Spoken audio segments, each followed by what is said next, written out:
Okay, we're live. Hello, welcome to Cinema Savvy, and welcome back to a brand new movie review. I'm Chris Garner, joined with Tate in the hour for our review on Alien Covenant, which is the latest film in the Alien franchise, directed by Ridley Scott. And we'll talk much more about this, but it kind of serves as a sequel to Prometheus, the 2012 movie, as well as a prequel to the original 1979 Alien film. Now, I should also say as well that this is going to be a review in two parts. So we're going to start off with a spoiler-free section. We're not going to give anything away. We're going to let you know when we get to spoilers, as it is the big new release out. And also, we were meant to have a full house today on this review. This was going to be me, you, George, and Tom, especially because... Word being the key word there. Yeah, exactly. And Tom has joined me on reviews for all of the other Alien films. I still need to edit Alien 3 and 4. They'll be up after this video comes out. But yeah, we've kind of all been whittled down to just us two. So we're going to do our very level best to give our overall thoughts on this movie. So let's just start off with the Alien franchise, because we've obviously, if you watch back on Chris's previous reviews of Alien, Aliens, the future upcoming Alien 3 and Alien 4 Resurrection reviews, are you also going to review Prometheus again? I don't have any new thoughts on that movie. I did rewatch Prometheus. Actually, I wasn't going to. I did watch this the day before I went to see this movie. So I watched Prometheus on the Friday, and then I went to see Covenant yesterday on the Saturday. Is it still god-awful? My opinions haven't changed one iota on that movie. Let's go back through my Alien history. Basically, I love Alien. It really is one of just the most fantastic film. It's my second favorite horror film of all time, behind The Thing. And yeah, I just love the tension, love the horror. For me, the way that I describe Aliens is the same way that I describe Terminator and Terminator 2. Yeah. With Terminator 1, it was one enemy. It was really tension building. It was like a permanent chase. It was built on that. In the second one, they wanted to go with action. And yeah, sure, I enjoyed action. I feel like Bill Paxton was the best part about that film that they introduced. But still, I prefer the first film, same with the Terminator franchise. Then we get to Alien 3. Didn't like it. Really didn't like it. Did you see the assembly cut of Alien 3, by the way? The no, director's cut.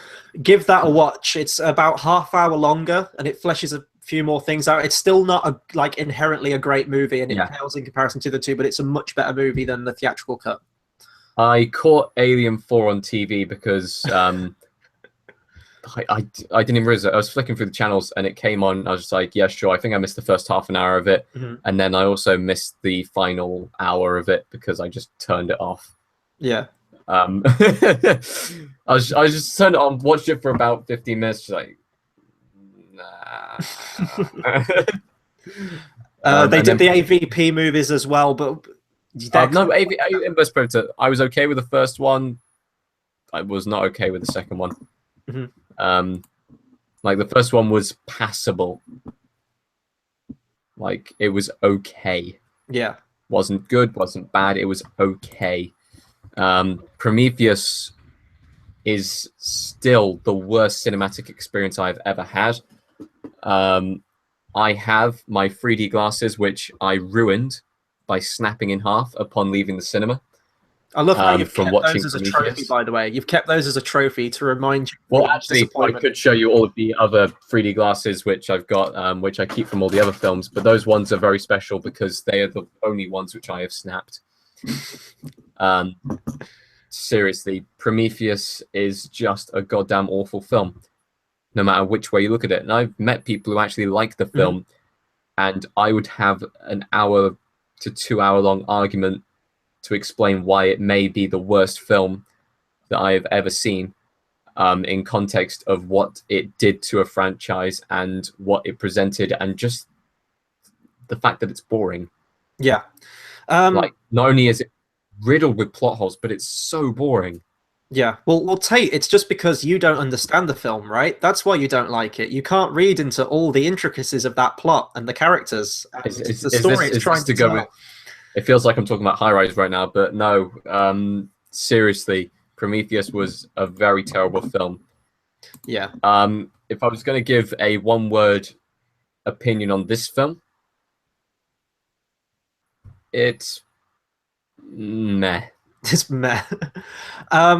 For me, I mean, if I'm going to give my rundown on the Alien films, I'm not going to go massively in depth because you can literally watch all my previous reviews I've done for it. But I'll agree with everything you said about the first Alien movie. The only two Alien films I watched like a couple of years ago was Alien and Alien 2, and I stopped there because I wanted to keep the franchise sacred because I heard bad things about 3 and Resurrection. I did actually prefer 2 when I originally watched them because I'm much more of an action guy. It kind of reminded me, well, it did come out in the 80s. It reminded me of those like elements of it, of those cheesy 80s, you know, action movies with the one-liners and everything like that. And I appreciated the action in it a lot more. But I watched them back to back last week when I was preparing for the reviews, and I had like this entire different experience with the original Alien, and like you, I much prefer that and the tension that that built. Didn't mind Alien 3. It's fine for what it is. The assembly cut's a much better version of that movie, but I mean, it was played with problems from the beginning. Alien Rection is inherently bad. It is a bad movie. I'm not going to disagree with anyone on that, but by God, it was entertaining. I mean, I would happily watch Resurrection again because it was so much fun. Haven't seen the AVP films. I will get round to those at some point. Prometheus for me, see, I watched that at a time where I'd seen Alien and Aliens, but I wasn't like completely knowledgeable about all the history. I couldn't tell you that the planet at the time was called LV-426 and the space jockey and everything like that. No idea. So I kind of watched it knowing it was meant to be a prequel to the original Alien. But it was one of those movies, I mean, it was written by Damon Lindelof, and if anyone knows who he is, he helped write some of the episodes of Lost. And Lost is one of those shows that was revered for raising plot points and questions But not and answering not them. paying them off. Exactly. And that's what that movie was. And I get that you can absolutely sequel bait in a movie, but it felt like it was sequel baiting without the guarantee that this film was going to be a success. And yeah, I think it was a modest success. I think it obviously made its money back enough to get a kind of sequel with this one, Alien Covenant. But it was just massively underwhelming. I didn't like the characters. And ultimately, for me, I think it's a story. It's a prequel story that ultimately doesn't need to be told. When you try and explain the history and the genesis and the origin of everything, it takes away a lot of the mystery. And if you do now watch all these films in order, you're going to get to Alien. It's going to be a really just bland and been there, done that time at the movies. And that's not what that film should be. The element of mystery and the unknown is what made the original Alien film work. Nevertheless, we get this one. And ultimately, another reason I kind of resent this movie, Alien Covenant, is because I really dislike how Ridley Scott handled the whole Neil Blomkamp possible Alien 5 thing. Yes, for anyone I was really looking forward to that. Yeah. For anyone who doesn't know, it was talked about for a while. Neil Blomkamp, the director of District 9 and Elysium and Chappie, was working on to the point where they had like concept art down. And I think Sigourney Weaver and Michael Biehn were pretty much guaranteed that they were going to return for it. They were both open to it.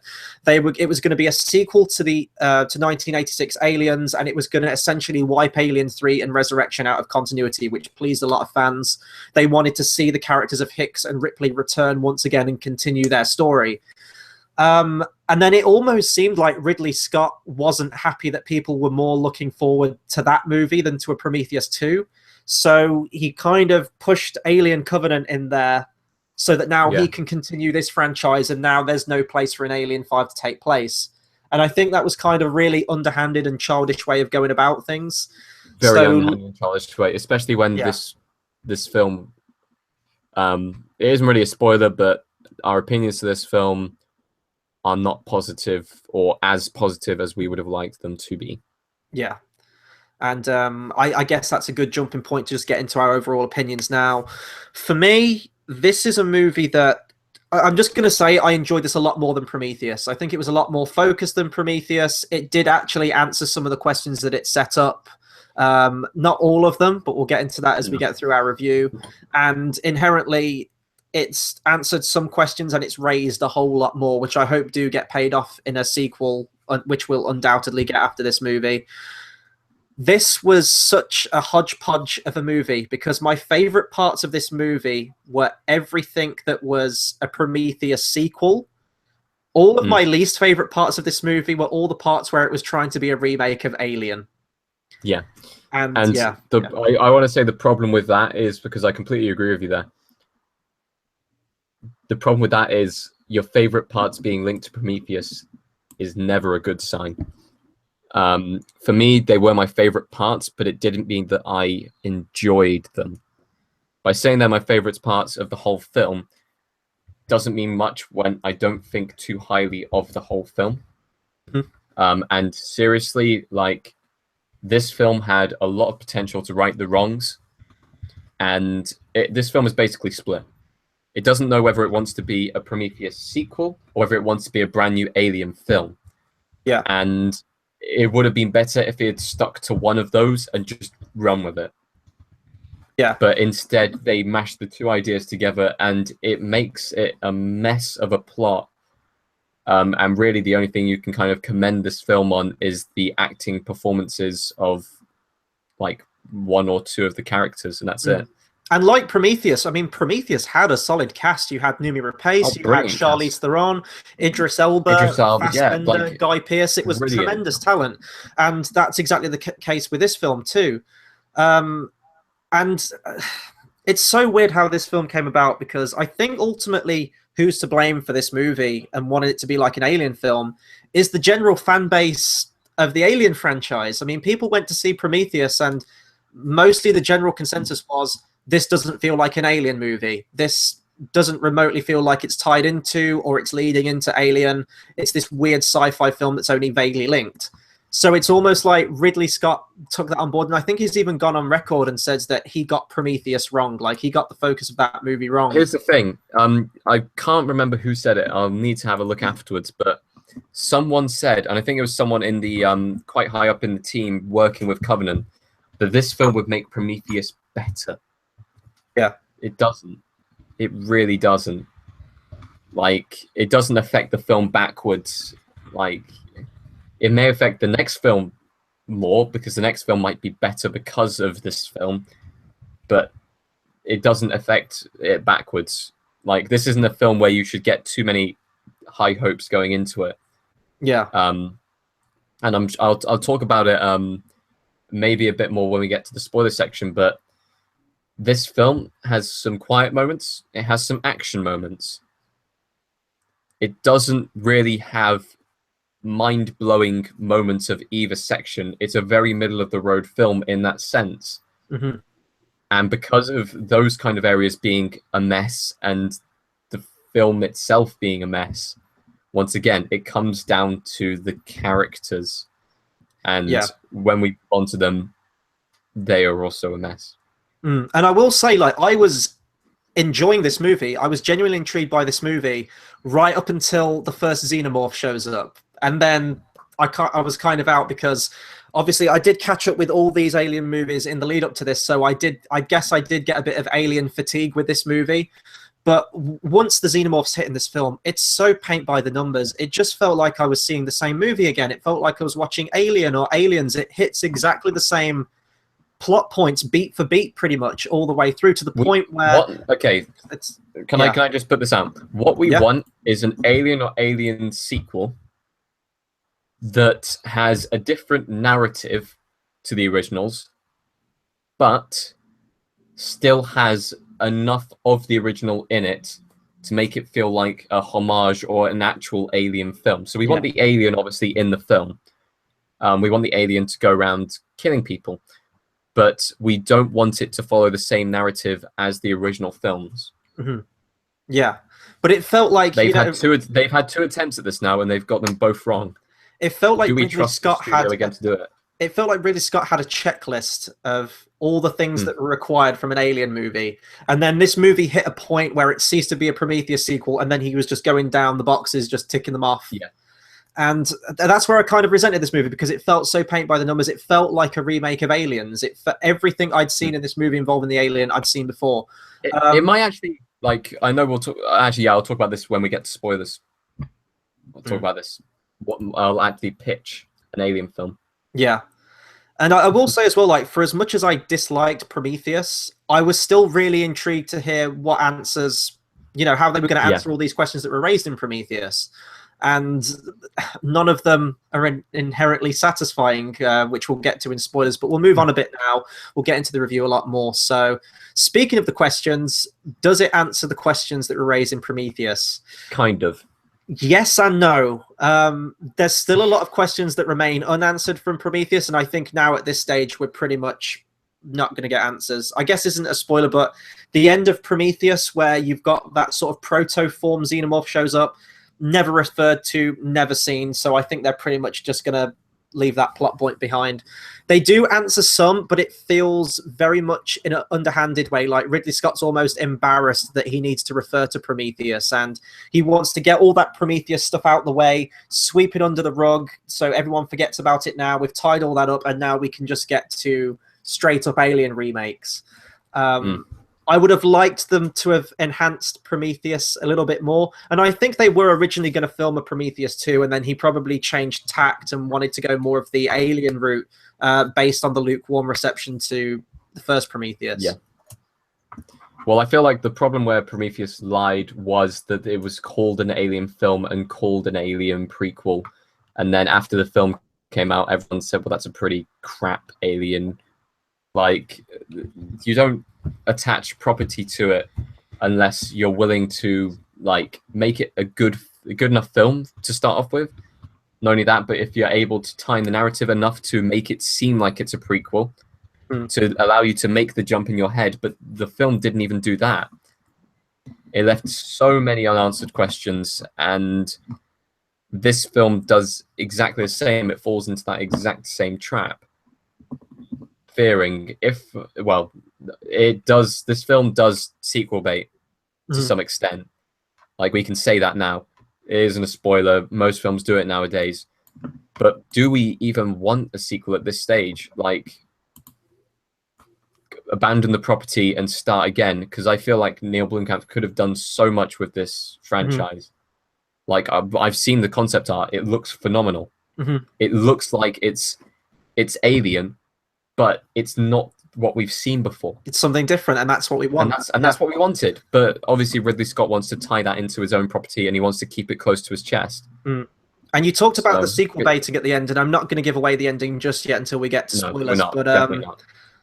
This film is still, it feels ages away from where we pick up with Alien. And if these movies are going to lead into Alien, they need to pull something out of the bag to set that scenario up with the engineer ship on LV-426, how the eggs got there, the space jockey there. Like, they still haven't touched on any of that, and I'm worried that they're just going to kind of drag all these movies on for so long until we get to that point. Yeah, that's what I was thinking as well. I thought, okay, if this film is going to attach them to the original Alien franchise, how is it going to do it? And it didn't, which means that we're either going to get oh, well, this was the end. The sequel bait is actually Alien. We don't actually get to see what happens within the jumps. Or we see another, I don't see it being cut off in one film. I see it being cut in 2, maybe 3 films until they actually get to Alien. Which is ridiculous, because it isn't needed. It's just money grabbing, and it's doing nothing for the fans. It's going to get to the stage where people are just going to be protesting not to have another film. And we've actually had a comment from a guy called Scott Bot, who's pretty much summed it up perfectly. He says, it felt like I was watching Prometheus 2 with a xenomorph. Wait, no, I didn't. Oh, yeah. You're right. I completely agree. Another thing I wanted to bring up as well with this movie is that, like the first Prometheus film, we had a series of pretty great prologue and viral videos that were released before. With the first Prometheus film, there was this sort of press conference, like this talk with Guy Pearce's character, Peter Wayland, who was introducing the concept of wanting to go and meet our creators. And if you saw that clip before seeing Prometheus, I felt that really enhanced the movie to the point where you kind of wish that had been the opening scene of the movie. This movie had very similar things as well. There was 2 notable ones, and then there was a few side ones. There was a scene called, I think it was called The Last Supper. You can find the clip on YouTube, which is about a 3 to 4 minute clip of all the crew of the Covenant ship. And it's like great back and forth with everyone. They feel like real characters. They're having a joke, they're having a laugh, and it sets up some pairings or some plot threads that might lead into Alien Covenant. And I watched that and I felt really good about it. I thought, this is very naturalistic dialogue. We're going to get to know these characters more. It looks like Ridley Scott's taken on the criticism from Prometheus, and he's going to give us a crew of, relatable and likable characters. And he doesn't really do that. I felt like I'd been enhanced because I'd watched the prologue first. If you haven't seen that prologue, there is nothing to any of these characters. Like Prometheus as well, the only fascinating character in this movie is Michael Fassbender, and he's by far the best actor in this movie. Everyone else is kind of just there lined up for the meat grinder. Like, it becomes a slasher movie again. And it's really frustrating because one of the strengths of the original Alien movie was how well the dynamic between all the cast were. They felt like workers on a ship. They felt like colleagues with each other. And there was that really just like naturalistic sense between them all. With this one, I couldn't tell you their names. Like, I was getting almost towards the end of this film, and it seemed like brand new crew members were popping up that I hadn't seen before. There's only one crew member that I could name. There was legit only one crew member I could name, and he isn't even the main character. It's just because he has a memorable name, and that's Tennessee. Yeah, like Danny McBride's character. They do not flesh out the characters even slightly. Like, the prologue did an okay job of it, but this film, it spends so much time setting up the scenario, and yet it doesn't actually give us any character moments. It really doesn't. There's like one character whose entire arc is that she's grieving throughout like most of the film. Like, we don't even like meet the person who she's grieving for. It's ridiculous. Like, it's just really bad character development. There's no character development. The only thing that really can be done is good acting and given good lines and good dialogue. And in some cases, this film didn't even have that. Like, I don't know. It was off in many cases. And I think I think ultimately it depends. If you're an Alien fan, what you're looking for within the Alien franchise. Some people are looking for that great character development, the horror aspect, or do you just want to see like a 2-hour movie of the xenomorph and guns and an action movie shooting at the aliens?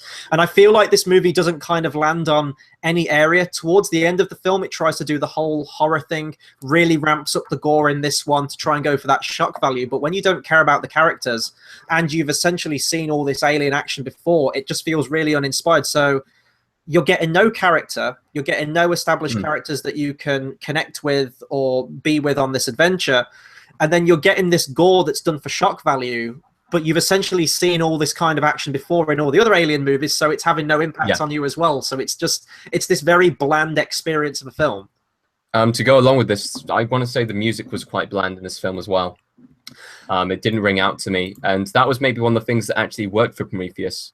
Prometheus had an okay score. Like, this film, I think there was one scene where I was like, okay, the music's quite nice here. And that was it.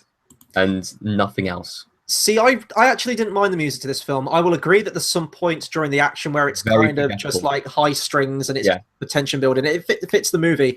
But there are moments in this film that, if I recall correctly, they do reprise the theme of the original 1979 Alien film, which was really nice. Jed Cazell did the soundtrack to this film, who I think worked on Macbeth and Assassin's Creed, because his brother is the director. I've forgotten his name now. And there are moments as well where he does reprise some of the themes from Prometheus. The main theme from Prometheus, the soundtrack that was done by Mark Streitenfeld.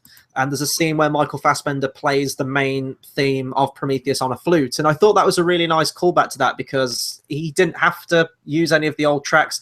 But I do like when films and sequels do continue thematic threads throughout in its music. I didn't mind the music. I thought it was a nice throwback using some of the 79 score, but in terms of the actual new themes, incredibly forgettable and just drifts into the background as background noise. You really don't focus on it, which is a shame. Do you want to talk about Michael Fassbender's character, or do you just want to talk about the new Alien? I want to talk about Michael Fassbender's character when we get to the spoiler section. Yeah. Because obviously you want to compare Michael Fassbender's character from this film to the one that he did in the previous film. It was announced beforehand that he was going to be playing a new android by the name of Walter. So I really want to compare him to his old android, David, when we get to the spoiler section more. One thing before we go on to the spoiler section, however, is overall thoughts, even though I'm pretty sure reading the room, everyone knows what we're thinking. I do want to talk about the new alien, though, because there is a new species of alien that's introduced in this called the neomorph. The neomorph. Which kind of looks like it's like a combination of the alien from Alien 3, which was called the Runner, which was a quadruped, and it sort of like scampers around. It's very fast moving, and Slender Man from all the horror PC games. Or it kind of looked like that thing from Pan's Labyrinth, you know, the one with like the weird eyes on its hands. And this one also in the film, it does stand up on its hind legs at one point. Yeah, it does. Which is weird, very human. I get with these films, and I don't know if there's still like a big merchandising push with these films. I know when they were coming out, like alien toys were rife. Like you could buy all the aliens. There was loads of different ones. You could buy the soldiers, and as a kid, I don't know if these would be particularly kid friendly now to buy toys of these, but it felt like we've got a new alien film. There has to be a new alien in it, right? We can't just have a xenomorph. If you can buy Call of Duty toys, then you can buy alien toys still, probably. That's a good point.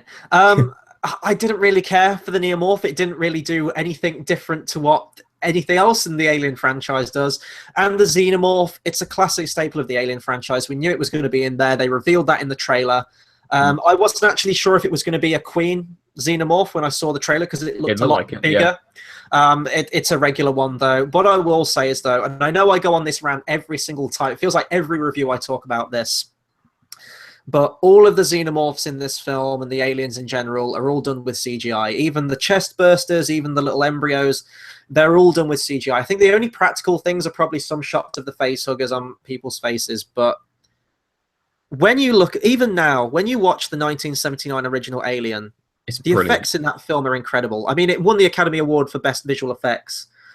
The makeup in that film, the suits, the prosthetics, the costumes completely hold up. And when you have a tangible alien on camera and it's slimy and it's swollen and it's there and it feels like you could reach out and touch it, it's so much more scary and it's so much more impressive to watch it. And even when you get into like Aliens and they had more of a budget and you could have the big alien queen, and I think it was puppeteered by like 14 puppeteers, and it's one of the best animatronics I've ever seen in film. And even Alien 3 and 4 introduced the concept of CGI aliens, but it was done to a minimum. It was just done for the underwater sequences.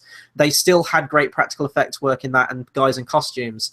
Yeah. There's no sense of threat. It feels like I'm watching Alien Isolation, like a Let's Play or something like that. I was never scared of the aliens. Here's the thing. Alien Isolation is an extremely good game that works on tension. Yes, yeah. In fact, that would make a brilliant Alien film. We get Ripley's daughter? It was daughter, yeah. Even though in Alien 2, she's told that her daughter's died because she's been in cryosleep for 57 years. But I think that game, I'm not sure if it's considered canon or like a side story, but they basically say that the corporation lied to her. Stuck on a spaceship, 2 aliens running loose, and androids wanting to kill her. That's done. Brilliant. Sold. Like, we don't need any of this Covenant Prometheus BS that's going on in these films. We really don't, because it would have been nicer to have a smaller crew of developed characters than a larger crew of undeveloped nonsense, just so they can have more on-screen kills. Because that's the only reason why they have an extended cast of this. Absolutely. I think to make this more focused, like the first Alien movie, I can't remember how many crew. I think it was like 7 crew members in the first one. This is an incredibly expansive cast. And here's the thing. If you have like 20, 30 crew members, you immediately go, you're the main character, you're kind of a main character, you're close to the main character, and you're kind of close to the main character. You 3 are going to survive until the final showdown. One of you will be the winner. If you've got 10 people and you equally develop their characters, or even 5 people and you equally develop their characters and have them being stalked by the alien, you don't know which one's going to be next. And that would be tense. If you actually built up the characters, built up the camaraderie, and you actually had that kind of tension in the film, that's what you want from an Alien film. This is just the Alien tag put on a film. They've put the alien's face in the film, but it is truly completely different from the original franchise. And it's why I'm so angry with this film and Prometheus. Like, if I'd had 3D glasses, I wouldn't have snapped them, but I would have been very angry. Like they need to change the game up, and I know that Neil Blomkamp would have done that. So what we are left with is whatever Ridley Scott wants to do with the rest of the franchise once it gets completed, I guess. I guess I'll give my overall opinions on the movie. It's a very watchable film. It's perfectly watchable, but it's so safe. It's so by the numbers, and it doesn't do anything inspiring or different from what we've seen in the Alien franchise up until this point. There's some good acting in there from some people, most notably just down to Michael Fassbender, and he is still the most fascinating character in this movie. I was literally glued to the screen every time he was on because I was paying attention to his dialogue. I liked learning more about his character. And then it became an Alien movie, and it was it was everything I'd seen before, and it just detracted from the movie. I was like, let's just get past all this xenomorph stuff so I can get back to the interesting continuation of the story. Again, I didn't like Prometheus, but I was interested to see where they were going to take this story and where they were going to develop it and how it was going to lead into the original Alien. So it feels like a confused mess between a Prometheus sequel and an Alien remake, and you know, I want something new, like you said. I don't want a remake of Alien anymore. It's a formula that's just been beaten into the ground, and it needs to be revitalized. It's almost like the Terminator franchise, to compare it to Terminator again. With the vital Genesis, question here, the vital question here, would you recommend this film? It's difficult to know who to recommend it to. Yes. If you're an Alien fan, you're going to go and watch it anyway because you just want to see more of this world and you kind of just want those questions to be answered. But it's difficult to know how to go into this movie. In all honesty, like from the trailers, I was confused as to what this movie was going to be. I didn't know whether this was going to be a sequel to Prometheus, a prequel to Alien, a reboot, a soft reboot, because from the trailers, it seemed like we had a new Ripley, like a discount Sigourney Weaver character in there, which, without giving it away, like, she really wasn't the main focus of this movie. I thought she was going to be pretty much the main character based on the trailers, and she wasn't. I'd still recommend it. It's still a fine film. It's, you know, you've got a bit of horror in there. You've got the slasher mechanic with the xenomorph in there and picking people off. There's some gore in there if that's your thing. But I think if people are going into it expecting an all-out gore fest with aliens, you're going to be disappointed because there is a lot of talky scenes like Prometheus, which enhances that story. And then conversely, if you did like Prometheus and you liked that interesting psychological stuff and things about where we came from, you know, what's the fate of the human race and things like that, you only get a fraction of that, and then you get stuff you've already seen before with aliens. So I'd still recommend it. I'd still recommend it. I want to put the point: people who watch the Alien franchise don't want to find out where humans came from.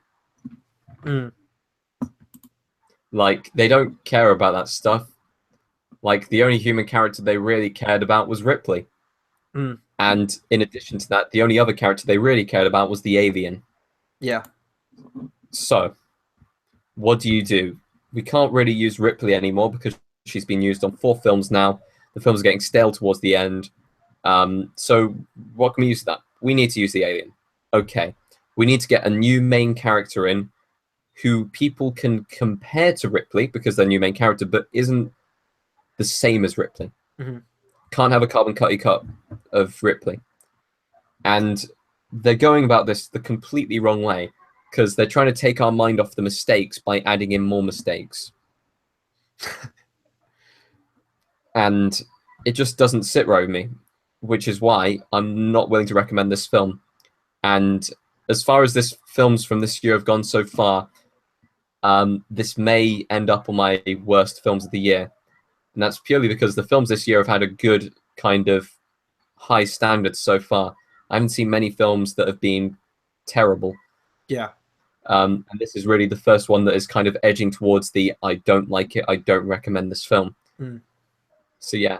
What I will say is, though, if I'm going to offer one positive before we get onto our spoiler section, the film still, Fassbender's performance, and the film still looks great. I mean, we keep bashing Ridley Scott, and he is probably one of the most inconsistent directors in the business.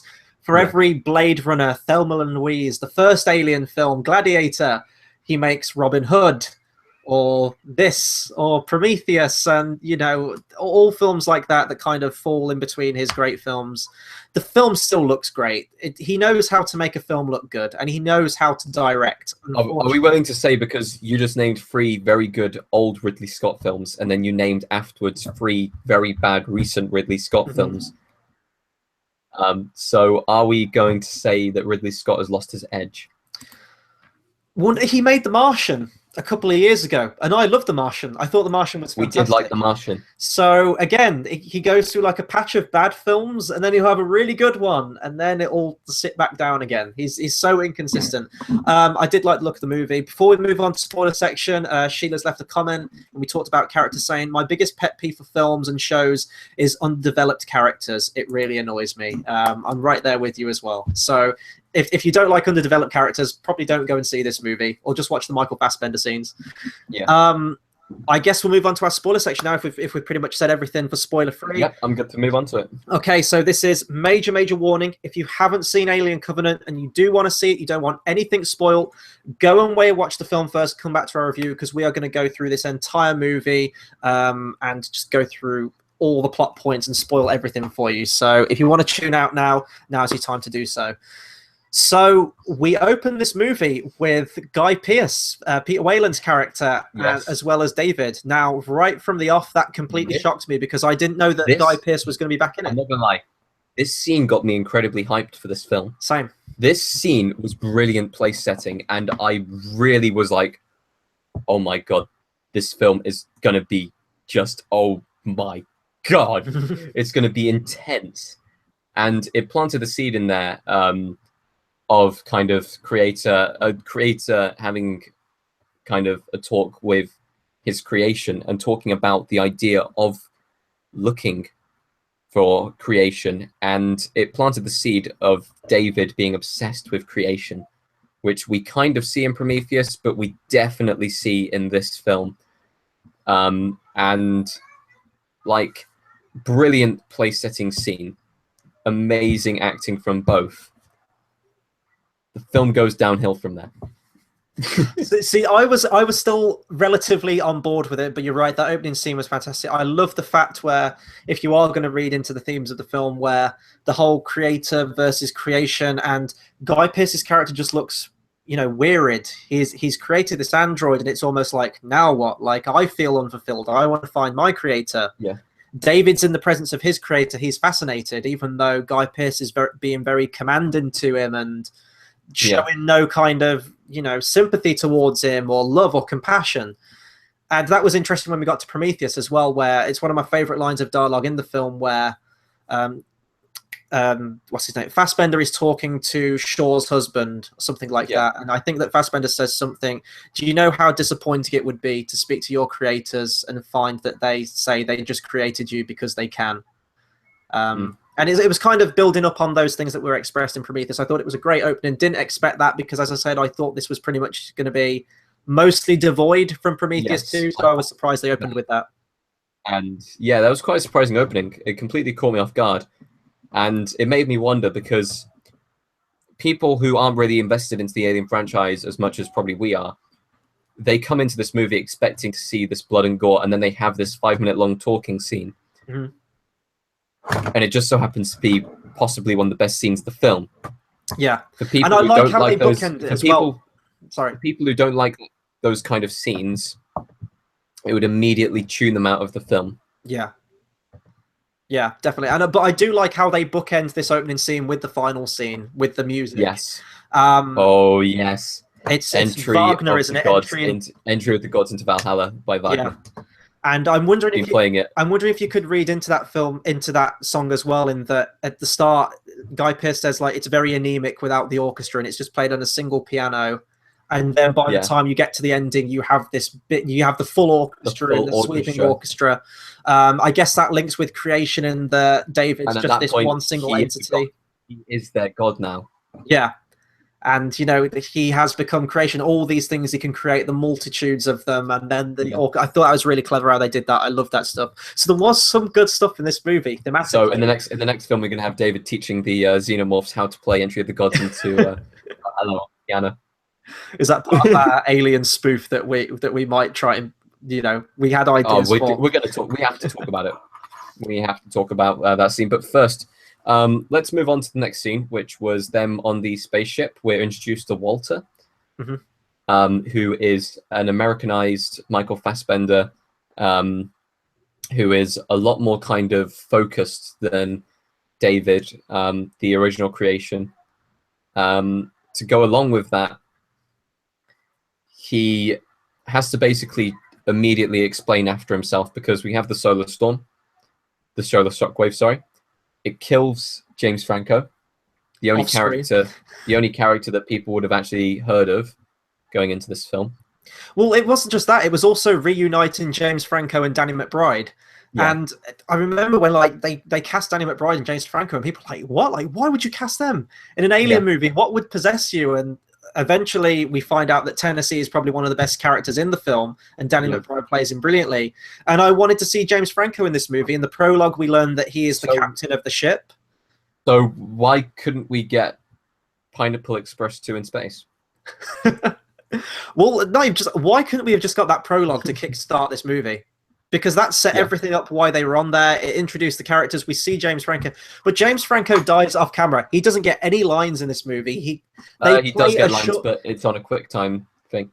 Yeah, they play a short 10-second video that was recorded on like an iPad. By the way, it's nice to see that we still have .mov files in the year 2193 or whatever year it is. Does that mean we can still export videos in 2104? Yes, I remember the date of the film. Yeah. So this channel will still be going in 2104. Well, we'll clone ourselves or put ourselves in cryo sleep and come back, and we'll have spaceships flying outside. It'll be like Blade Runner outside. Good old days. No, so I was kind of left really confused that they killed Franco's character off screen, because I was really hoping that they developed the relationship between him and, I can't even remember her name, the new Discount Ripley, who's... We'll call her Discount Ripley because... Discount Ripley. She's going to build a cabin in the woods, you know? Another film that I would have rather seen than this one.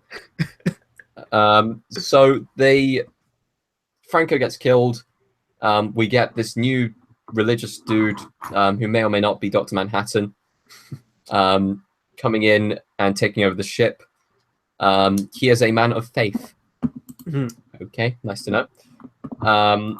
And he's very strict, and he wouldn't let them have a funeral for some strange reason.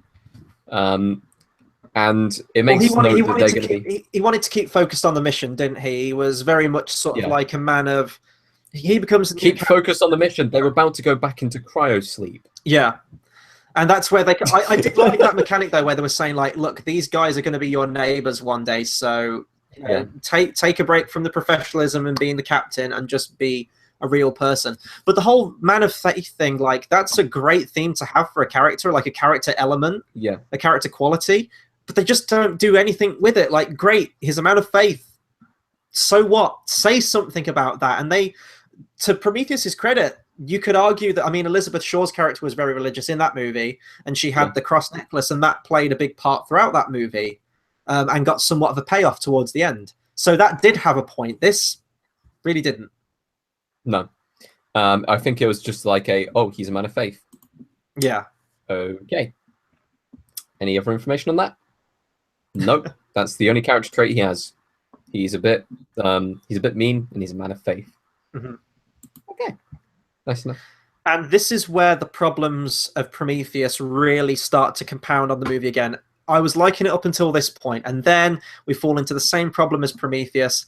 The characters become so dumb and completely betray their own scientific professionalism. Correct. So they find Sorry, go on. Go on, explain it. So basically, instead of going back into cryosleep and going to where the original mission, because obviously, it's even stated later on in the film, the human race is probably dying of something, which is why they want to colonize space. They're looking for a new home to go to because they destroyed their own. Basically, the plot to Wall-E. And they're heading over to this planet. It's going to take 7 years. And they decide to take a 2-week detour to a planet which has... Elizabeth Shaw singing Country Road, Take Me Home, because they wanted to go see her concert. Now, to go along with this, they instead of taking the normal route, they decide, oh yeah, let's go to this planet which we haven't even discovered yet. It's in the inhabitable zone. Fuck it. Let's just live there and be a happy family. It's like no reasonable person would do that. And here's the thing that they don't get, and I love this with realism. In The Martian, Ridley Scott's previous film, they nail the idea of an astronaut, because astronauts, the one thing, the main trait of an astronaut is that they know what to do in every situation. They are calm under the immense amount of pressure they are put under. There was a brilliant documentary on 2 or 3 years ago. I cannot remember the name of it. They were talking about astronauts and puzzle solving and problem solving and putting them into dangerous situations and then being able to carefully and calmly negotiate their way out. You saw that in The Martian. In this film, it's almost as if like they've thrown all of that out of the window. Not only are these astronauts not able to calmly negotiate, but they're not even allowed to think rationally. Like, the rational process of thought is, we're not going to take a 2-week detour just for a person who is lost in space. What we're going to do is we're going to follow our mission. What we can do is, hell, it takes 7 years for us to get there. We'll settle down, we'll have colonization, and then, if you want to, go back or send out a message to the mother, like back to Earth, saying, we have come this far, we have heard a message from deep space. At least ask people outside of the situation they are in. Because I'm 100% sure if James Franco had survived, he would have told them, no. Yeah. We're going to the planet. And it's just dumb decisions made by dumb characters. And that's why we hated Prometheus. Yeah. And it's why we don't like this film. Yeah, exactly. And I'm trying to think now, like, if you'd have kept the Franco character alive, imagine the interplay you could have had between him and Billy Crudup. Like, Billy Crudup's vying for power. Yeah. He wants to be captain. You have the clash of ideals between captain and I don't know if Billy Crudup was his second in command or if it was still Discount Ripley. But here's the thing. Discount Ripley even says, I want to put in a formal complaint. And he said, I will think about it. Yeah. So, sermon, anyone?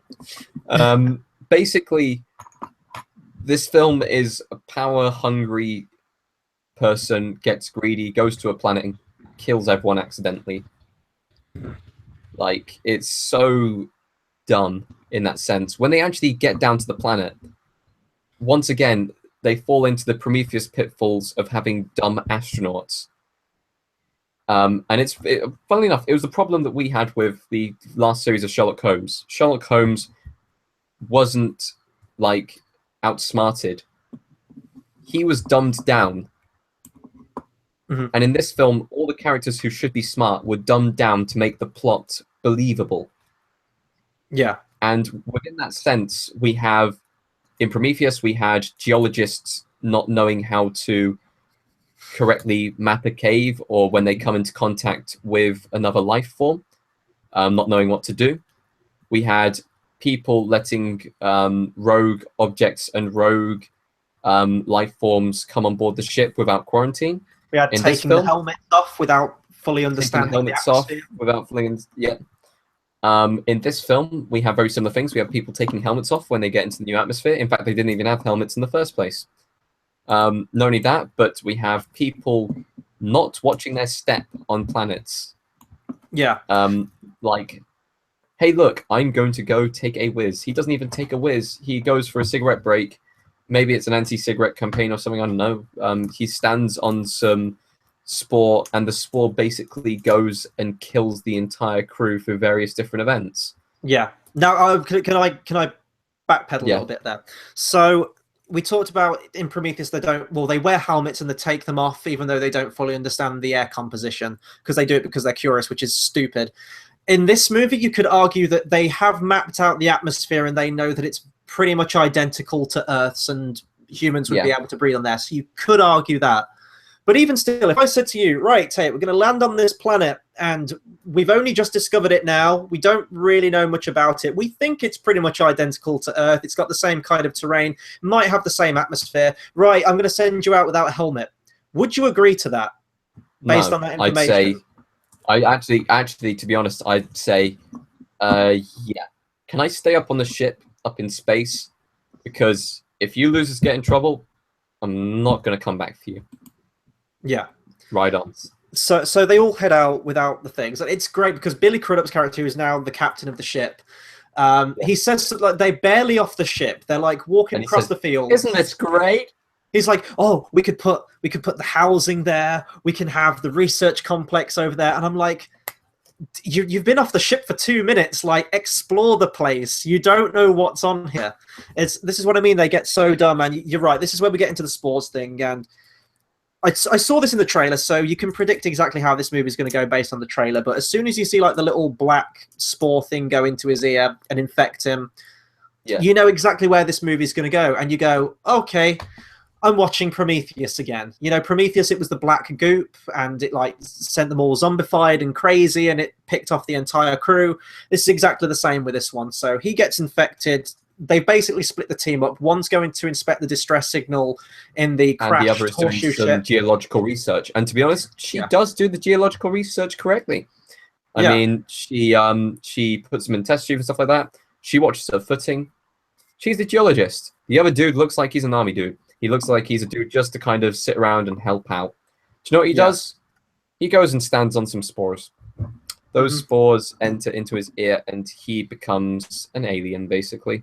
Or becomes, well, he gets infected by one, doesn't he? He gets infected by one. And to go along with that, we also have another person who, when exploring the crashed ship, which for some strange reason they hadn't seen from their landing pattern, no?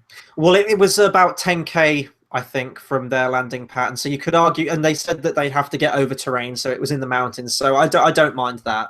They're on a ship that can fly. Why don't they just fly over the area first and check it out? We got to have the tension building, Tate. You know, we got to split the crew up somehow. We've got to have a way that we can split the crew up to make the plot they got to have the Scooby-Doo element in there. Yeah. I forgot that the Alien films have become Scooby-Doo adventures.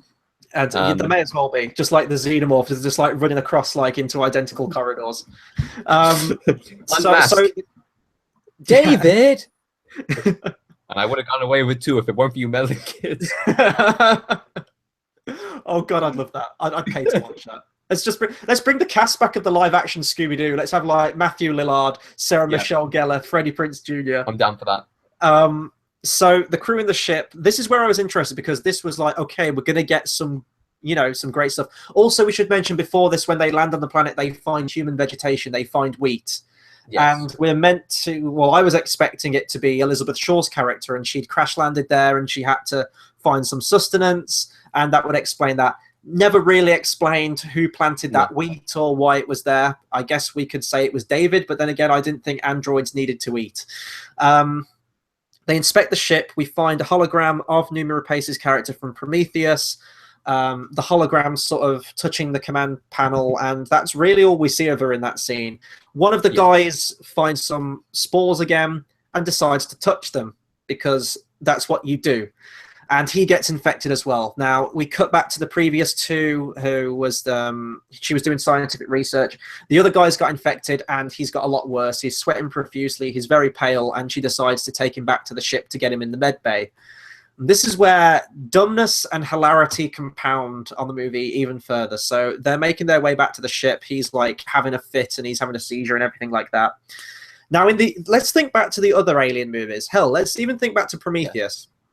The first Alien movie, when John Hurt has the face hugger on him and Tom Skerritt's character and the character of Lambert are trying to bring him back, they're yelling at Ripley like, open the door, we need to get him to the med bay. She's like, I'm not breaking quarantine rules. Like, you're infected with some kind of pathogen. We're not bringing it on board. If you were in my position, you'd know that this is natural protocol. I'm not letting you in. And then Ash is the one that lets it in because Ash is fascinated by the creature. That's fair enough. That makes sense. Even in Prometheus, Charlize Theron's character, when Shaw's husband or boyfriend gets infected and is trying to come aboard the ship, she's standing there with a flamethrower. And she's like, you are not taking one step closer. You are not putting my crew at risk. In this, the one crew member who's assigned to look after the ship welcomes them both on board. Welcomes them both on board. She doesn't even wear any kind of protective suit herself, so she'd be in contact with a disease. And the biggest slap in the face is where she takes them both to the med bay and seals them both in there. And I was like, let her out of there. Why would you? And she's like begging, pleading, sobbing, going hysterical, banging on the glass, like, let me out. Like, this guy's having a seizure. His back's about to break through and a backburst is about to come out. Like, let me out. I'm not infected. And she's like, I can't take that chance. You might be. I'm like, well, if you're willing to lock those two in there, throw yourself in there as well, because you might. But then here's the thing. She says that. So obviously, from that standpoint, she thinks the room is contaminated. I can't go in there. Yeah. She gets a shotgun and she goes back into the room. Yeah. Well, actually, right. This is right. So the backburster comes out and it's the new Neomorph. So kills the woman in there who was sealed in the med bay with him. The woman who was guarding the ship gets a gun, goes in, aims it at the Neomorph, and what does she do? Slapstick ensues. She slips on the blood on the floor and shoots the gun in the air. She's the most incompetent character. I was expecting the what's it called? The noise that they make. Yeah, like a banana inside. Yeah. Okay, it doesn't just stop there. So she's backing away on the floor with the gun, and she's trying to seal it back in there. She hits the button. She's got a leg trapped. Slams her ankle in the door. So she's broken her ankle, essentially, and now she's limping. So eventually she closes the door, seal it in there. She's running down the corridor. She's shooting at the alien after it breaks out. And she misses the alien all the time. And what does she do? Hits the gas tank. She hits the fuel tanks of the ship, which ignites the entire ship with her inside, which gets rid of the only means of transportation off the planet for the rest of the crew. Well done. Give yourself a round of applause, best crew member. Like, I'm so glad we brought you on this mission. That was probably the dumbest moment of the film. Yeah, I will agree. Yeah, so that was the absolute dumbest moment of the film. From that point on, I'm going to be honest here. I was pretty bored at this point, and I tuned out. I thought, well, it went back up to the ship. They're going to be talking for a bit. Big action scene. I'm going to go to the toilet. I then come back, and all I see on the screen is this massive flare going up into the sky. So what did I miss? The Neomorphs, because there was two of them. The guy who was infected at the ship with the rest of the crew, it bursts out of him. It bursts out of his stomach, though, which I was really confused about, because I thought the Neomorphs burst out of your back. Apparently, they pick or choose whether they come out of your back or they come out of your stomach. Wouldn't it be easier to come out the stomach? Because if it comes out the back, it has to go through the spine. Bone. Yeah. If it goes through the stomach, it doesn't really have to break a rib, maybe. That's about it. And let's talk about the backburst for a second. The only reason that was in the film is because it was Ridley Scott going, right, we've done chest bursters. What else could we do? Head bursters would be cool. Yeah. Maybe that would be the next one. Mouth, maybe you've called just it. Out the throat and out the mouth, just like... Yeah. That would be cool. Maybe we're going to get that in the next Alien movie. Who knows? But yeah, so this... Butt bursters. So now we have two Neomorphs, and they basically surround the crew at night time in the cornfield, and then it's just basically a picking people off gunfight, and then the flare goes up, which scares them away, I think, or do they kill them? No, I think they kill one of them. It scares the other one away, and we see Jedi Master Luke Skywalker from the end of The Force Awakens, who has come to rescue them. Only not really. It turns out that it's David, the android character, Michael Fassbender's character from Prometheus, who's come to rescue them, and he basically escorts them to a hidden temple, which belonged to the engineers, because this is the engineers' homeworld that they have crash landed on. I now have. I want to go on and very quickly go with David's character. Yes, yeah. So, David takes him to the engineer temple, and David decides, I'm going to go cut my hair. He's got graying hair. He's got like blondish graying hair and stuff like that.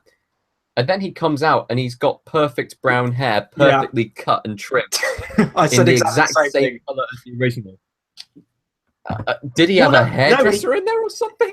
In the original, in Prometheus, he had blonde hair. It was almost like he had like a comb over, I think, like a fringe. And it was like a kind of basin haircut, blonde. So hold on. So now he has brown hair, yeah? Yeah, he has brown hair dye apparently, and he can cut his hair perfectly by himself with scissors. Okay, cool. Maybe he watched, you know, like when he was watching loads of instructional videos in Prometheus, like learning languages and how to play instruments. Maybe he ended up watching RuPaul's Drag Race or something like that. Yeah. He's a qualified hairdresser now. Did you know? That's what I was expecting. When he sat down with Walter, I was expecting him to just go up behind him and then just start trimming. So how was your week, darling? What I will say is, though, this is where the film picked back up for me, because David was my favorite character from Prometheus. He was the most fascinating. In fact, it's kind of a running thing with the Alien films where the android characters are pretty much the most interesting characters in the entire film. Out of all of the characters across every film, my favorite character is Bishop. Yeah. And I mean, Ash as well. Ian Holm's character in the original Alien's great. Winona Ryder. Ash? You could... Yeah. But yeah. But yeah, so this is where it felt like we were starting to get some answers, and this is where I thought everything was going to be revealed to us.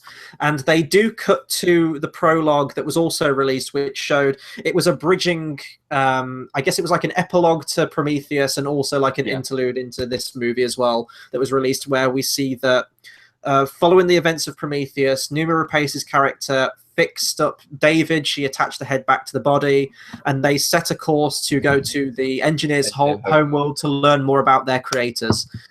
In the journey there, he put her into cryosleep, which gave him complete and utter control, and that's where the prologue ended, essentially.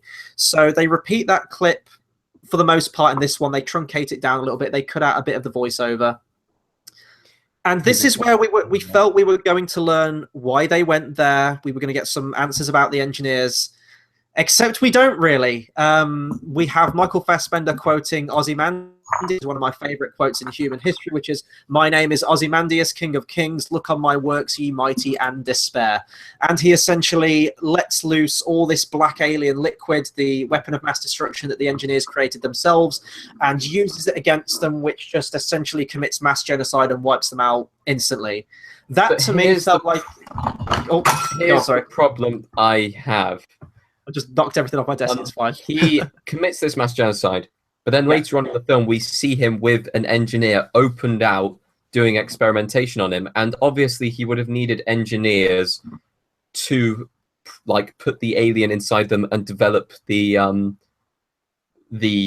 species, the embryos for the species. So it would have made more sense to keep them all alive and use them essentially as incubators. Hold on. No, but here's the thing: he committed mass genocide, killed them all off. Where did he find these engineers? Yeah, well, it's kind of implied that they are all located just within this one city, and they're all gone. It's almost like Pompeii. Like they're all perfectly preserved and like covered in this. Speculating kind of here, maybe some of them came back from their own missions, and he would kill them then. I don't know. Maybe, but we do need to remember as well that the first Prometheus movie, one engineer got the better of David and ripped his head from his body because they were super strong and imposing. I don't think he could take on a bunch of them. So that's never answered how we got those, but that was the first example of, it seems like Ridley Scott was like, okay, I best answer some of the questions. I know that I can't answer them as fully as I wanted to with a Prometheus 2 and 3. So this is kind of a Prometheus 2. Why did he commit the mass suicide? Where did he get the body from? And what was the point?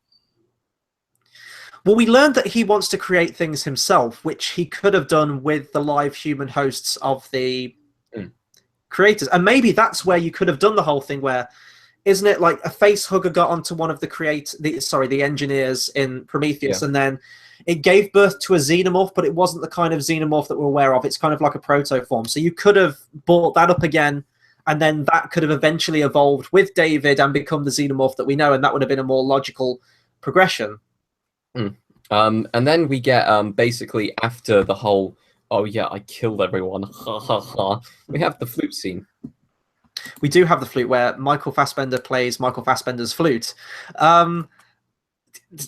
If you like Michael Fassbender, for you. If you want to see Michael Fassbender get real intimate with Michael Fassbender, then this is the moment for you. This was like Michael Fassbender making out with himself in a mirror. That's what it felt like. But the dialogue between the two androids was great, and it's probably my favorite film in the movie. Like the scene where he says that you were created to, like, Fassbender's character, David's character from Prometheus, was created to be more human, have a mind of his own, and that's ultimately what propelled him to turn against his creators and become almost like a god, a creator himself. Whereas Walter's character was a refined design based on the failures of David's character. So he was much more regimented. He followed instruction. He couldn't create for himself. So the scene where he's coming up with this tune himself, it was really fascinating to watch this interplay between the characters. And you could see within David here, he was thinking like, you will also be one of my creation. You're almost like one of my children, because I was the original version and you're a refined version of me, an improved version, if you will. I love that scene. I thought that was great. And then that kind of comes to a swift conclusion as well, because we find out that David's character in his 10 years of being on this planet alone has become an amateur zoologist, essentially, and has been creating new forms of life in terms of aliens. He's been crossbreeding different aliens. He's been coming up with all different ones. He's got them all stuffed. He's got them all on like pikes in the room. I want to know how he created these things. So he clearly took like the black goo, but what did he use it on? Okay, so maybe he used it on one of the engineers. If he did get the body, that's fine. He could have used one on Shaw. Were they the only two bodies he had to work with? No, because that wouldn't be enough. Yeah. Also, what did you think to that reveal of Shaw as well? Because he tells us at first that she died in the crash, and I knew that was going to be BS right from the start. Complete BS, because we see him land the ship. Hold on, quick question. How did the ship crash when he did the thing? Again, never explained, is it? No, he brings it into a docking bay, doesn't he? And it's almost like it's being scanned for cargo. Bay. And then he drops the cargo load. And then we don't see anything after that. So how did the ship crash? Oh. Yep. That's fine. But yeah, how did the ship crash? Maybe Numi Rapace sort of woke up from cryosleep and tried to turn against David and say, turn the ship around, what are you doing? But I think it was still implied that she was asleep at this point and he had free reign to do anything. Maybe he crashed it himself because he wanted to stay on this planet, but Numi Rapace wanted to go to this planet anyway, so why would he need to crash the ship? No idea. He could have landed it so gently, and he didn't. It's never explained. Maybe it'll be explained in another one, but I wouldn't hold my breath. I think you're just meant to go with it. Okay. But what did you think to Shaw's ultimate fate when we learned that she was essentially just a guinea pig for xenomorph creation? Pissed off. Really pissed off. Because what was the point in her surviving the film? What was the point in her surviving Prometheus other than, oh, we have to have a human survivor? Well, clearly Prometheus 2 was going to have a much different plot to this and was going to advance that story with those two characters. At that point, why would she trust to go into hypersleep with him being the one on the outside? Yeah. After all that she learned from the first film? Are you kidding me? Mm-hmm. Man, like, she could have, instead of rebuilding, like, not only that, but like, she showed kindness to him, and he makes note of that, and yet he still did the experimentation on that. Like, I'm sure that's meant to show, oh yeah, because he's a synthetic, like, that is his whole purpose overrides any thoughts and feelings he may have. Like, but no. Jesus, she should have taken more precautions when rebuilding him, and not only that, but she rebuilt him to very good specs, let's be honest here. I mean, his head wasn't ripped off very delicately. All she had was the head to work with.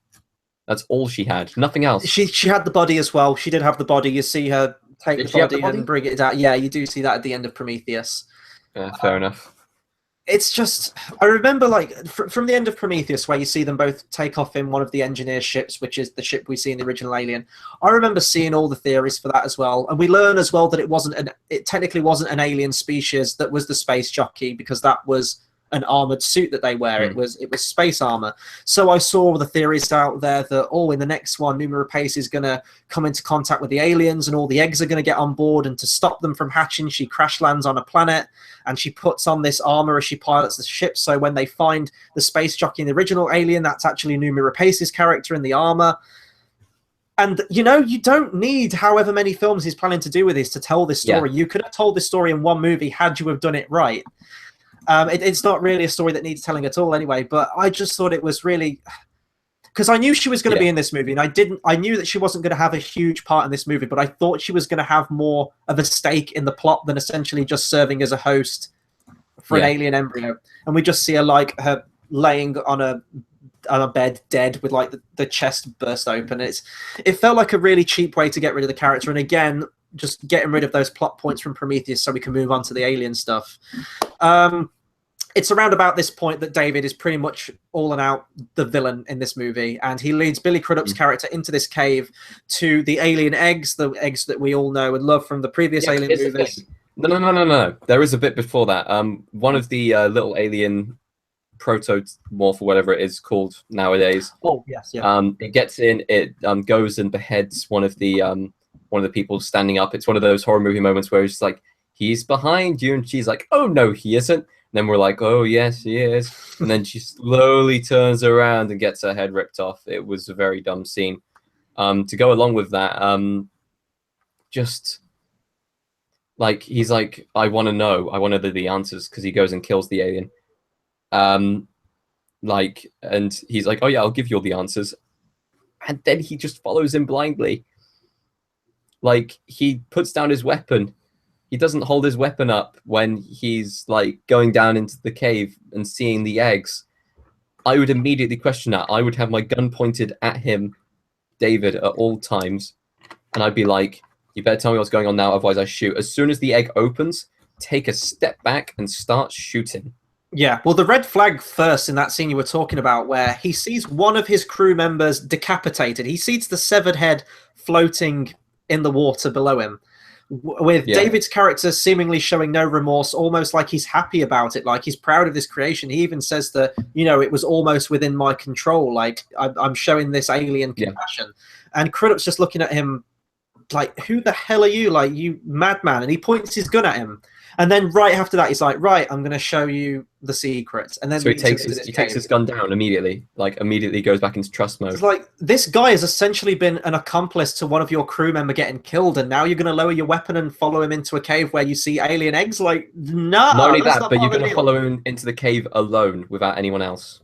Yeah. And then there's, we talked about this before we hit record, but it's the whole thing where Fassbender says, take a look in one of those eggs. All your answers will be in there. Go and have a look. And he kind of edges closer. Yeah. He's like, no, closer. No, you got to look right into it. And then the face hugger comes out, kills Billy Crudup, infects him with an alien. And then eventually it bursts out, and we have the xenomorph that we know from all the alien movies, but this time done in CGI and looking infinitely less impressive.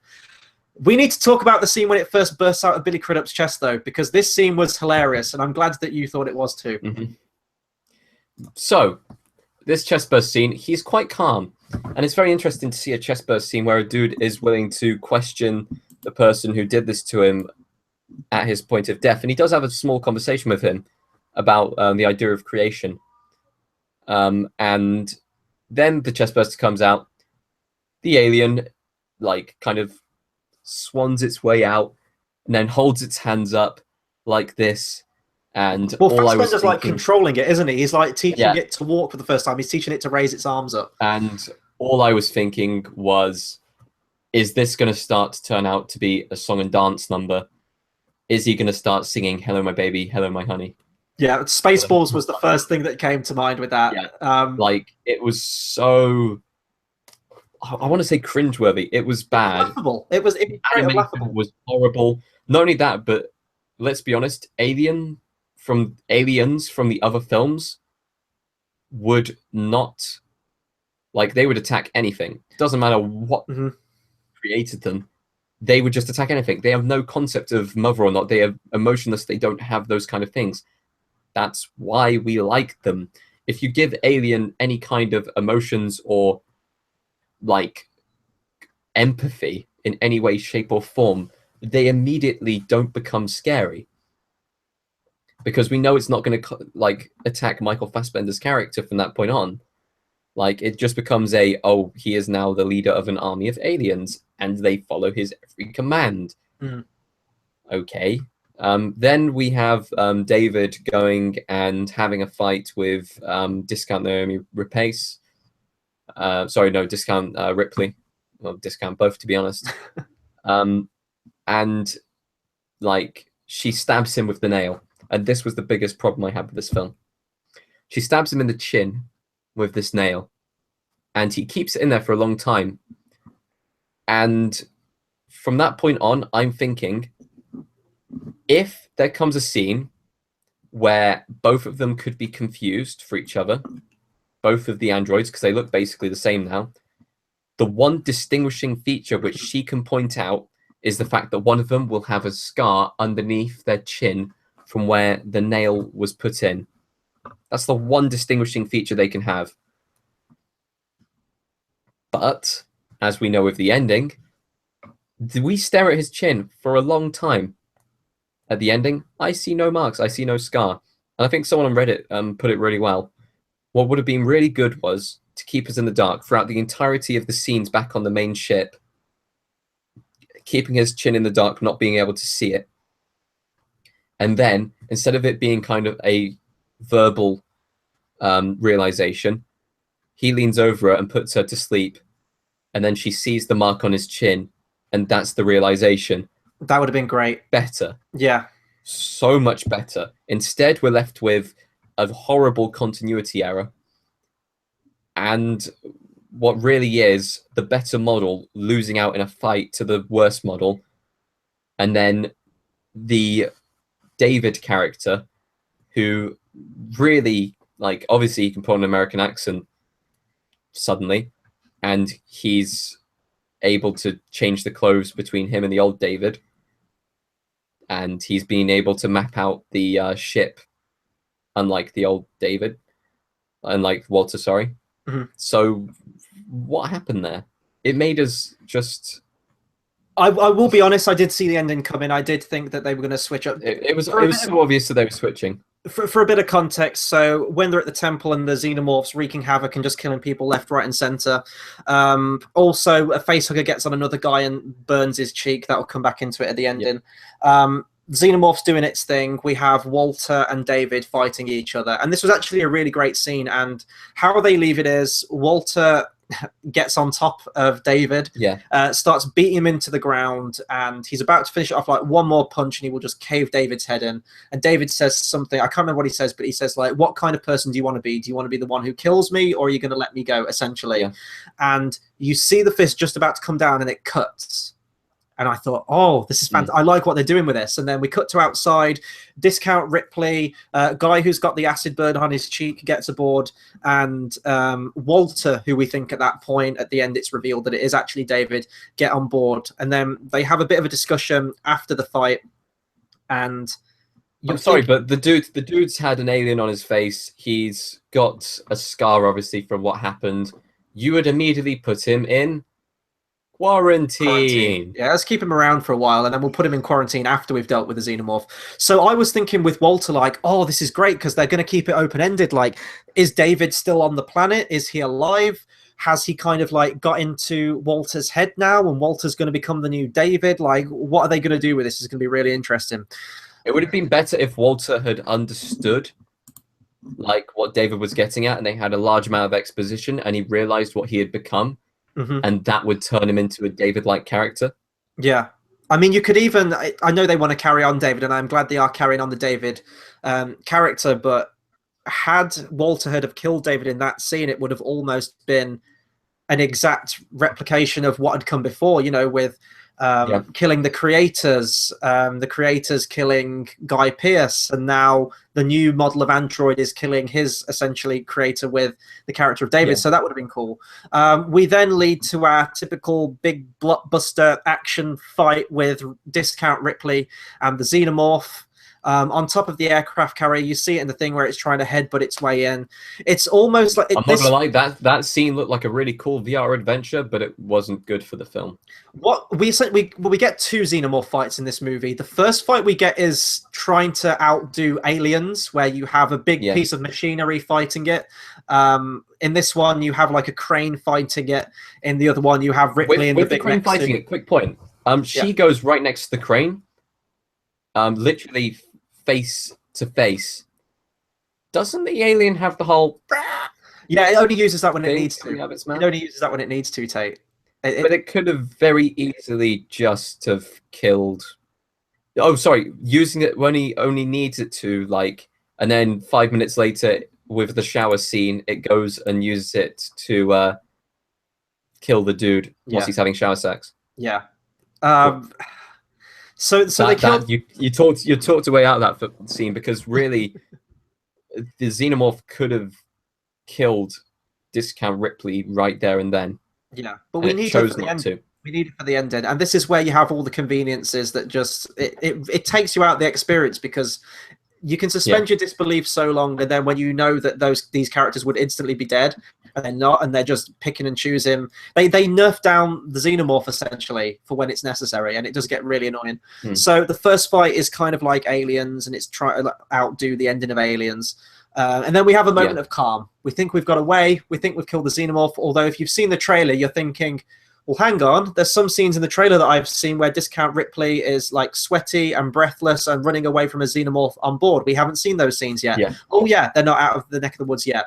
So it turns out that the guy with the acid burn has a xenomorph inside him as well. Now, we all know how a person gets a xenomorph put inside them. A facehugger goes on. It completes its life cycle. It dies, and then you've got an embryo inside you, which bursts out, and we get the xenomorph. But when he got a facehugger on him, they immediately shoot it off, and he just gets a bit of an acid burn, which means it wouldn't have completed the full reproduction cycle to get a xenomorph inside him. Apparently it has in this, because we need a remake of Alien at the end, and that's exactly what we get. We get another xenomorph fight, and it just drags down the film so long. You know exactly how it's going to go. Here's the thing. We didn't see the scene on the trailer, which has the alien scuttling all up the walls, which looked kind of cool. Like, being chased down a corridor and looking around and seeing that thing coming at you. Yeah. Fuck, that's terrifying. That's what you want from an Alien film. No, what we get is a complete remake of both of the first two Alien films. We'll have the finale happening in a hangar with large machinery, and we'll have it where it gets flushed out of the airlock. Way, we've just gone and done the first two goddamn Alien films. This is what I mean. They were trying to capture that sense of, you know, the claustrophobic corridors and hallways, and making it more like horror. Hold on. They even trap it in a corridor for one point. Can't they just keep it there? Let it die out? That's kind of their plot in Alien 3, actually. They want to just lock it behind a big door and just, like, fucking leave it in there. You wonder why they've never employed that tactic again, because I think that would work. But no, it's like it really bothers me, because it's the same director. It's Ridley Scott again, the guy who made these claustrophobic corridors work in the first Alien film. And it's a quote from my dad after the film. He said, I liked the scenes where you take it back to the original old Alien, where you've got dark corridors or you've got a damp area that makes it feel really murky and grim, and you're having to survive with your grit and survive using survival tactics, not through dumb luck. Like... Yeah, it doesn't feel like a survival film. It feels like okay, Scooby, I've got a plan on how we're going to catch the bad guy. Like, that kind of, let's lure him over this way. No, I want to see them not think about, okay, how do we get rid of this rodent? How the fuck do we get away from this rodent? Like, it's more of them abandoning the ship and thinking, you can't kill it, you just have to run. Like, those kind of feelings that you'd get from an Alien film. Like, it's the whole shit. I'm caring more about my own life and my own survival than thinking of a really cool way to get rid of it off the ship. Because either way, Bishop could just very easily just lock it in that room, lock himself... Sorry, not Bishop. David could just easily lock himself in that room, lock him away. He's got rid of the two humans. Like, they're in the air bay. He could just lock up the entire base, and now he has control of the ship with all of the embryos in it. Yeah. But he's still trying to fake that he's Walter at this point, isn't he? But this is the thing, and it's kind of a fault of the previous Alien sequels to a degree, but also I question Ridley Scott's way of handling things now, and kind of what he's become as a director, because Alien, the first Alien film, he was very clever with his shot choices. One, because the limitations of the alien itself. The costume looked great, but in good lighting, the costume looked fake and it looked like a guy in a costume. So he was very clever. You never got a full reveal shot of the alien in that movie. No, you don't. You'd get the tail, you'd get a portion of the head, and that played on the mystery more because you didn't exactly get to take in the full alien itself. We get Aliens and it becomes much more of an action movie, and it's almost like, Tom mentioned this in the review, it's almost like a spawn. It's just like a constant swarm of aliens, and you see them up close. The mystery's gone now, but it's still a good film. And also because audiences' perceptions and attention span are very different to what they used to be with films like this. For example, if you did go back to this, like a slow burn horror movie with this one and only reveal a bit of the alien, people will be going, well, we've seen the alien before. Why aren't we seeing it now? Why are you only keeping it in shadow? We know what it looks like. Show the alien. Show us the action. And this is, it's the law of diminishing returns. It's almost like the Hobbit films. The Hobbit is meant to take place before the Lord of the Rings, but when you go completely over the top with the action and see all these wonderful things, it's then going to make the original look, it's going to pale in comparison. It's going to look less. It's one of the problems as well. Like, or the Star Wars prequels, for example. Technology in this film and Prometheus looks better than the technology in the Alien films. Yeah. Prequels. That's not how you do prequels, man. And that was a great thing about the original Alien as well, is that everything, it was like the original Star Wars, everything looked run down, like it was used. Like, I mean, I know it was made in the 70s, but it looked like they were using 70s computers. It was a futuristic setting, but with stuff that looked like it could belong in our universe, and it was a logical progression of where it could go. But now I guess we've got to argue that they were on, a mining ship. Maybe it didn't have a lot of money ferried behind it, and they were on like a rundown ship. But it is that clash, and it is that attention to detail, and that old rundown used look worked really well for the overall aesthetic and feel of the Alien franchise, and it seems they've broke away from that now, sadly. So you've already mentioned it. They dispatch of the xenomorph. They send it out the airlock because we haven't seen that before in the Alien franchise. And then Walter puts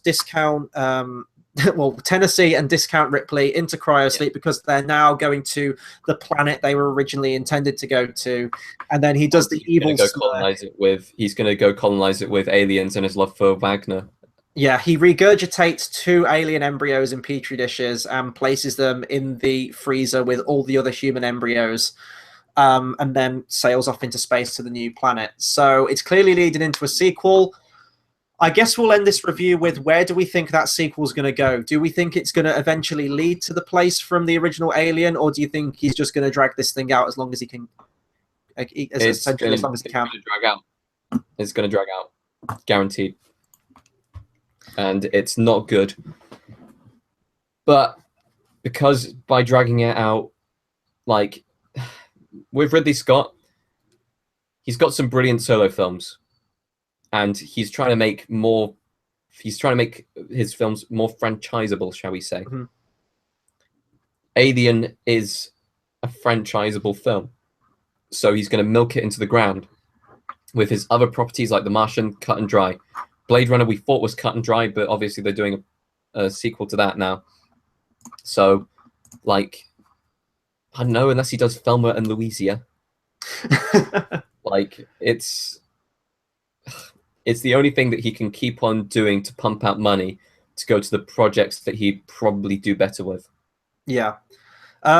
There's still a lot of unanswered questions with this movie. I mean, especially if we're going to lead into that engineer ship that's, well, what we now know is an engineer ship crashed on LV-426. They're not in one of those ships at the end of here. I thought that the only ships of that design were on the planet Prometheus, or they were on the homeworld of the engineers, and there was no sign of any more of those. I didn't know whether they were going to fix up the one that was crashed on the planet that we saw in Alien Covenant, and they were going to fly that, but seemingly not.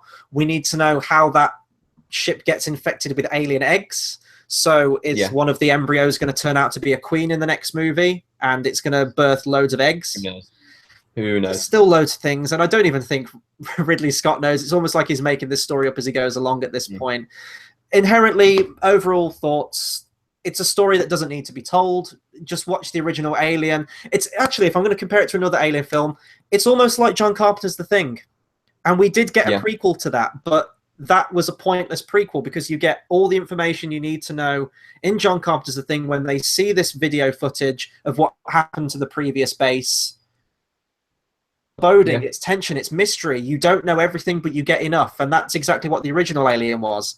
And like we got that prequel to The Thing, which outlined everything with CGI aliens, and it looked terrible. It's kind of the same what we're getting with this one.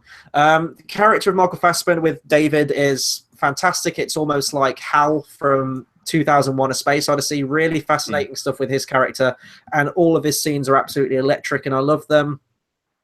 But it's a film that didn't know what it wanted to be. It didn't know whether it wanted to be a sequel to Prometheus 2 or an Alien remake, and they kind of met in the middle, which it feels like two halves of very different films, and I don't think they gel well together at all.